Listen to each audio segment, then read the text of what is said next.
അപ്പൊ നിശാ നിസ്കാരം നിസ്കരിക്കുക ജമാഅത്തായി.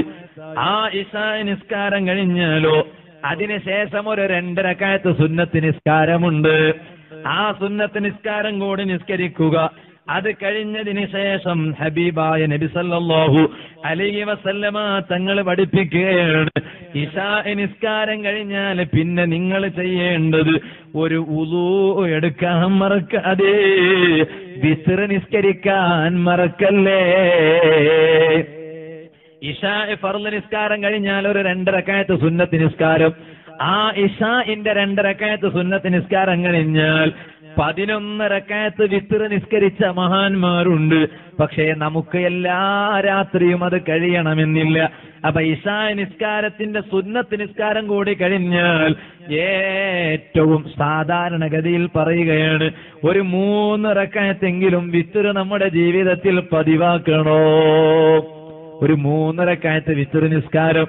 ഉമ്മമാരെ, ഫർള് നിസ്കാരം കഴിഞ്ഞാൽ, ഇശാഇ നിസ്കാരം കഴിഞ്ഞാൽ ഒരു 2 റക്അത്ത് ഇശാഇന്റെ സുന്നത്ത് നിസ്കാരം കൂടി കഴിഞ്ഞാൽ പിന്നെ നിങ്ങൾ അതേ പായയിൽ നിന്ന് ഒരു 3 റക്അത്ത് വിത്ർ നിസ്കരിക്കാൻ നല്ല മനസ്സ് കാണിക്കണം.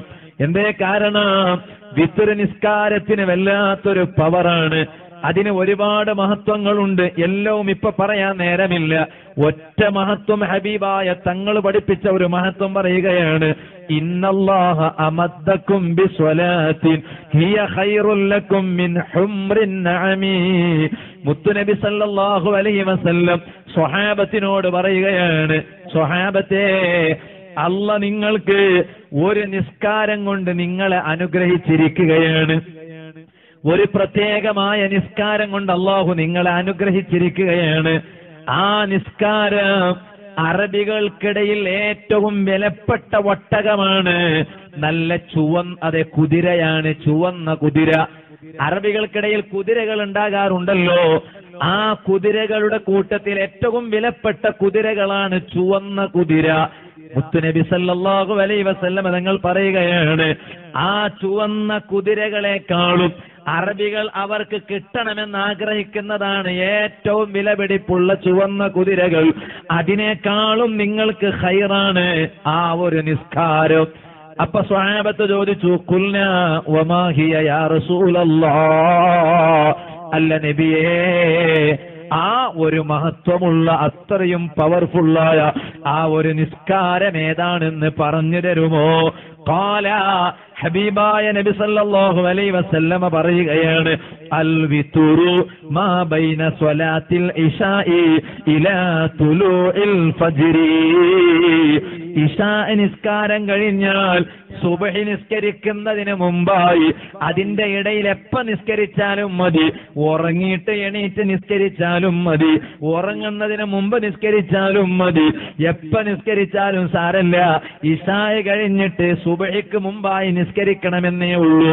നിസ്കരിക്കുന്ന വിത്ർ നിസ്കാരമുണ്ടല്ലോ, ആ നിസ്കാരം അറബികൾക്ക് കിട്ടണമെന്ന് അവർ ആഗ്രഹിക്കുന്ന ചുവന്ന വിലപിടിപ്പുള്ള ചുവന്ന കുതിരയുണ്ടല്ലോ, അതിനേക്കാളും വലിയ പവർഫുള്ളാണ് കേട്ടോ. അങ്ങനെയുള്ളൊരു നിസ്കാരം കൊണ്ട് അല്ലാഹു നിങ്ങളെ അനുഗ്രഹിച്ചിരിക്കുന്നു. വിത്ർ സുന്നത്ത് നിസ്കാരത്തിന്റെ മഹത്വമാണത്. ഞാൻ അതാ പറഞ്ഞത്.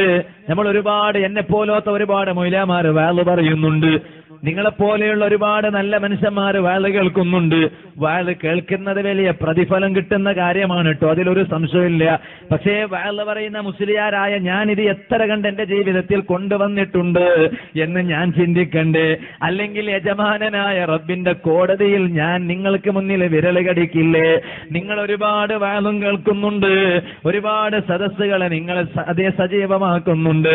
പക്ഷേ ഈ കേൾക്കുന്നതിൽ എത്രയാണ് ഞാൻ എന്റെ ജീവിതത്തിൽ കൊണ്ടുവന്നിട്ടുള്ളത് എന്ന് ഞാനും നിങ്ങളൊക്കെ ഒന്ന് ആലോചിക്കണ്ടേ? അള്ളാഹു പറയുന്നതും കേൾക്കുന്നതുമെല്ലാം നമ്മുടെ ജീവിതത്തിൽ കൊണ്ടുവരാൻ റബ്ബ് തൗഫീഖ് ചെയ്യട്ടെ. അപ്പൊ ഞാൻ പറഞ്ഞു വന്നത്, വിത്ർ നിസ്കരിക്കണം. ഏറ്റവും ചുരുങ്ങിയതൊരു 3 നിസ്കരിക്കണേ ഉമ്മമാരെ. ആദ്യം ഒരു 2 റക്അത്ത് സുന്നത്ത് വിത്ർ, അത് കഴിഞ്ഞാൽ സലാം വീട്ടിയതിനു ശേഷം 1 റക്അത്ത് വിത്ർ നിസ്കാരം. അപ്പൊ 3 റക്അത്ത് വിത്ർ നിസ്കാരമായി. لا يصلي بسا